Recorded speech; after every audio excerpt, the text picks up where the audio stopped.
अरे ये क्या, जगन्नाथ जी किस देवी को बांधकर उल्टा लटका रहे हैं? आइए देखते हैं इस कथा में। श्री मंदिर में आज एकादशी के दिन भात बन रहा है। हाँ, भात बन रहा है, दाल बन रही है, अनेकों प्रकार के व्यंजन और तरकारियां बन रही हैं।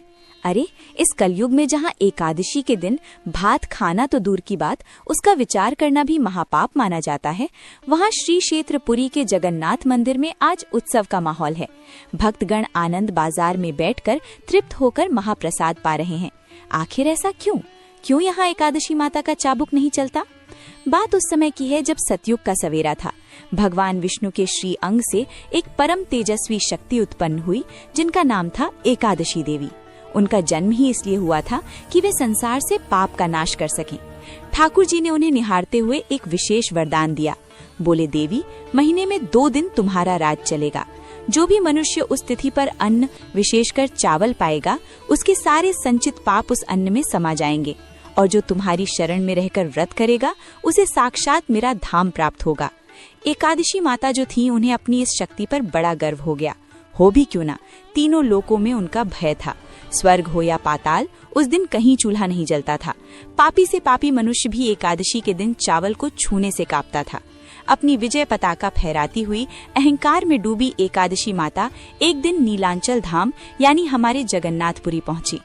जैसे ही उन्होंने मंदिर के सिंह द्वार में अपना पहला कदम रखा, उनको लगा कि शायद वे रास्ता भटक गई हैं। उनका दिमाग चकरा गया। आज एकादशी की पावन तिथि थी, पर यहाँ का नजारा तो बिल्कुल उलट था। आनंद बाजार में हजारों भक्त बैठे थे। कोई भूखा नहीं था, कोई प्यासा नहीं था। सबके सामने मिट्टी के कुल्हड़ों में गर्मा गर्म अन्न परोसा जा रहा था। भक्त बड़े चाव से जय जगन्नाथ का उद्घोष करते हुए उस भात को पा रहे थे। एकादशी माता का क्रोध 7वें आसमान पर पहुंच गया। वे व्याकुल हो उठी, सोचने लगी, ये मेरा अपमान है। मेरे ही दिन यहाँ चावल? क्या जगन्नाथ जी मेरा नियम भूल गए? क्या उन्हें मेरी शक्ति का भान नहीं? क्रोध में जलती हुई वे सीधे मंदिर के गर्भगृह में घुस गईं। सामने रत्न सिंहासन पर ठाकुर जी अपने बड़े भाई बलभद्र और लाडली बहन सुभद्रा के साथ मंद मंद मुस्कुरा रहे थे। एकादशी माता ललकार कर बोली, प्रभु, ये क्या अनर्थ हो रहा है? आपने ही तो मुझे वरदान दिया था कि एकादशी को चावल में पाप पुरुष का वास होगा, तो आज आपके इस धाम में ये पाप की गंगा क्यों बह रही है? रोकिए इन भक्तों को, वरना मेरा शाप सबको भस्म कर देगा। ठाकुर जी ने बड़े प्रेम से देखा और शांत स्वर में बोले, देवी, शांत हो जाओ। तुम देख रही हो, वो साधारण चावल नहीं है, वो कैवल्य है, वो मेरा महाप्रसाद है। ये साक्षात मेरी जूठन है, और मेरी जूठन में कभी कोई पाप निवास नहीं कर सकता। इसके सामने कोई तिथि, कोई नक्षत्र, कोई नियम बड़ा नहीं है। परंतु एकादशी माता का अहंकार जो था, वो बहुत बड़ा हो चुका था। उनको लगा कि भगवान केवल अपने भक्तों का पक्ष ले रहे हैं। वे जिद पर अड़ गईं। बोली, नहीं प्रभु, नियम तो नियम होता है। अगर सारी दुनिया चावल नहीं पा रही, तो पुरी में भी कोई नहीं पाएगा। मैं अभी जाकर उन भक्तों के पत्तलों से वो अन्न छीन लूंगी। जैसे ही एकादशी माता पलटी और उन्होंने महाप्रसाद को रोकने के लिए अपना हाथ उठाया, तभी अचानक मंदिर का पूरा वातावरण बदल गया। ठाकुर जी की वो प्यारी सी मुस्कान ओझल हो गई। उनकी बड़ी बड़ी गोल आंखों में वो तेज आ गया जो प्रलय ला सकता है। क्योंकि ठाकुर जी सब कुछ सह सकते हैं, अपना अपमान सह सकते हैं, लेकिन अपने भक्त और अपने प्रसाद का अपमान उनसे सहन नहीं होता। ठाकुर जी की एक हुंकार गूंजी जिसने पूरे नीलशैल पर्वत को हिला दिया। वे कड़क आवाज में बोले, रुको देवी, तुमने मेरे महाप्रसाद को पाप कहने का दुस्साहस कैसे किया? क्या तुम भूल गई हो कि ये महाप्रसाद साक्षात ब्रह्म है? इसके सामने वेद, पुराण और स्वयं तुम जैसी शक्तियां भी छोटी पड़ जाती हैं। पर प्रभु, नियम तो आपका ही बनाया हुआ है। अगर आज भक्त चावल पाएंगे तो मेरा व्रत खंडित हो जाएगा। मेरा मान कहाँ रहेगा? सुनो एकादशी, मंदिर की इस चौखट के बाहर पूरी दुनिया में तुम्हारा ही राज चलेगा। वो जो भी अन्न पाएगा उसे निश्चित ही पाप लगेगा। लेकिन ये श्री क्षेत्र है, ये मेरी पुरी है। यहाँ केवल एक ही नियम चलता है, प्रेम का नियम।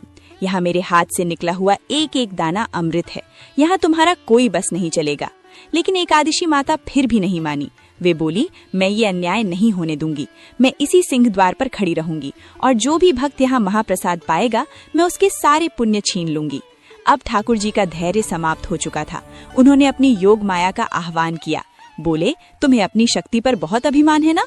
तो आज से तुम्हारी ये शक्ति इस मंदिर की चार दीवारी के भीतर शून्य हो जाएगी।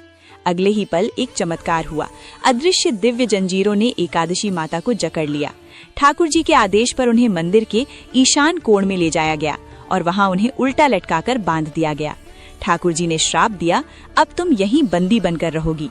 तुम्हारी आंखों के सामने साल के 365 दिन, यहाँ तक कि एकादशी के दिन भी मेरे भक्त पेट भरकर महाप्रसाद पाएंगे। तुम सब देखोगी पर किसी को रोक नहीं पाओगी। यहाँ मेरी आज्ञा के बिना तुम पत्ता भी नहीं हिला सकोगी। एकादशी माता छटपटाने लगी। वे रोते हुए बोली, प्रभु, ये तो घोर अन्याय है। अगर मैं यहाँ ऐसे ही बंदी रहूंगी तो संसार मेरा सम्मान करना छोड़ देगा। क्या भक्त मुझे भूल जाएंगे? उनका सारा अहंकार मिट्टी में मिल चुका था। उन्हें समझ आ गया था कि मर्यादा पुरुषोत्तम के नियम भी उनके प्रेम के आगे हार जाते हैं। ठाकुर जी जो करुणा के सागर हैं, उनका दिल पसीज गया। सजा तो मिल चुकी थी, पर वे तो भक्त वत्सल हैं। उन्होंने बंदी बनी हुई एकादशी माता के पास जाकर एक अनोखा समझौता किया। ठाकुर जी बोले, देवी घबराओ मत, मैं तुम्हारा अपमान नहीं होने दूंगा। आज से एक नई रीत चलेगी। पुरी में एकादशी के दिन भक्त पेट भरकर महाप्रसाद पाएंगे। उन्हें कोई पाप नहीं लगेगा, लेकिन तुम्हारे सम्मान की रक्षा के लिए वे उस महाप्रसाद को पाने से पहले अपने मस्तक से लगाएंगे, उसे दंडवत प्रणाम करेंगे और मन ही मन कहेंगे, हे एकादशी माता, ये साधारण अन्न नहीं, प्रभु का प्रसाद है। मैं इसे प्रभु की आज्ञा मानकर ग्रहण कर रहा हूँ। मेरा व्रत खंडित न हो। एकादशी माता इस सम्मान से प्रसन्न हो गईं। उन्होंने वचन दिया, प्रभु, जो भी भक्त इस भाव से पुरी में महाप्रसाद पाएगा, मैं उसके पाप नहीं गिनूंगी, बल्कि उसे 2 गुना पुण्य प्रदान करूंगी। यही कारण है कि आज भी जगन्नाथपुरी दुनिया की इकलौती ऐसी जगह है जहां एकादशी के दिन आनंद बाजार में हजारों भक्त बड़े आनंद से महाप्रसाद पाते नजर आते हैं। वहां मान्यता है कि यदि एकादशी के दिन आपको महाप्रसाद मिल जाए और आपने ये सोचकर उसे ठुकरा दिया कि आज मेरा व्रत है, तो वो साक्षात जगन्नाथ जी का तिरस्कार माना जाता है और उसका भारी पाप लगता है। आज भी मंदिर के बेड़ा काली मंदिर के पास एकादशी माता की मूर्ति स्थापित है, जहाँ वे मौन रहकर सब देखती है पर किसी को टोकती नहीं। ये कथा हमें सिखाती है कि धर्म में नियम तो बहुत हैं, पर प्रेम और ठाकुर जी का प्रसाद उन सब नियमों से ऊपर है। क्या आपने कभी ठाकुर जी का वो अलौकिक महाप्रसाद पाया है? अगर कभी पुरी जाए तो नियम के चक्कर में प्रसाद मत छोड़ना। अगर आपको हमारे जगन्नाथ जी की ये लीला पसंद आई हो तो वीडियो को लाइक, शेयर और सब्सक्राइब करना न भूलें। जय जगन्नाथ जी की, जय एकादशी माता।